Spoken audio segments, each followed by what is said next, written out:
It was exciting for me as a woman to read this comic and read this script, you know, because I didn't know anything about the Green Lantern before I came into this, and to see a woman that is just as heroic as the hero at the center. You know, she's an equal to him.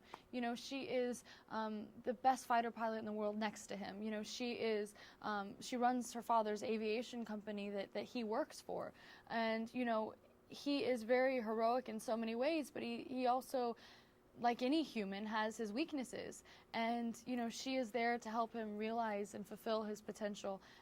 You know, emotionally she's there to save him, physically she's there to save him at times, and I think that that's a really awesome thing to see in any film, but especially, you know, in a comic film, because I've never seen that before.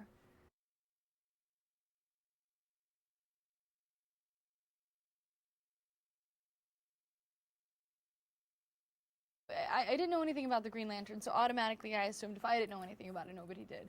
And I realized how wrong I was, because why am I saying how quickly? I realized very quickly how wrong I was. Thank you.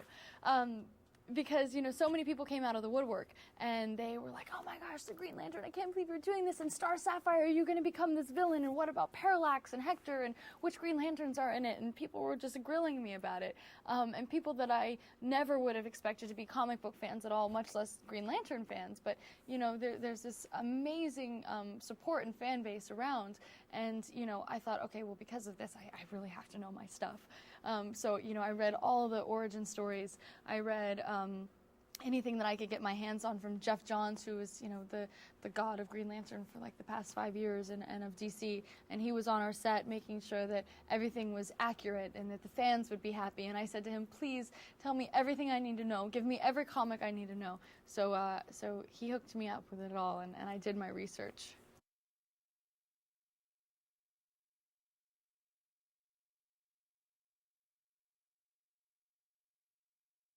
Well, I think that, you know, it's not the absence of fear that we aspire to have. It's the ability to overcome it, and I think that that's what's so beautiful. You know, Ryan's character believes that, you know, he is weak because he's not fearless.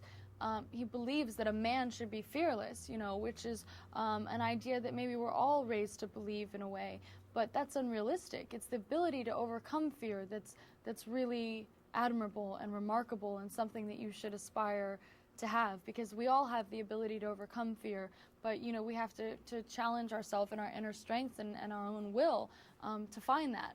And you know, I think the strength of the human will is unparalleled, and I think that it's something that we should all give more credit to, because you know, as human beings, I do believe we can make anything happen for ourselves. There may be a ton of obstacles along the way, but you know, with perseverance and belief, I do believe that you can overcome anything. You know, I watched my mom. She would always say to me, where there's a will, there's a way, and she would make the impossible happen always.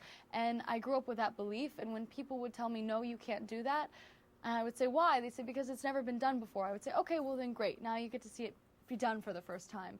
You know, and I really believe in that thought, you know, where there's a will, there's a way. So this film really resonated with me because of that.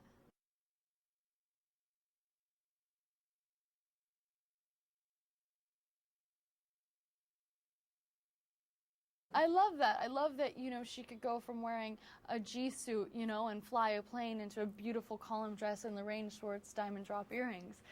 Because I do believe that women can do that, and women have always been that way, but it's more of a modern idea to accept women that way, you know. But you look back in time and there is always a strong woman behind a powerful man, and they didn't get credit for it before, but now we get credit for it. And I think that it's a really cool thing to see in a film, because it happens more often than it's portrayed.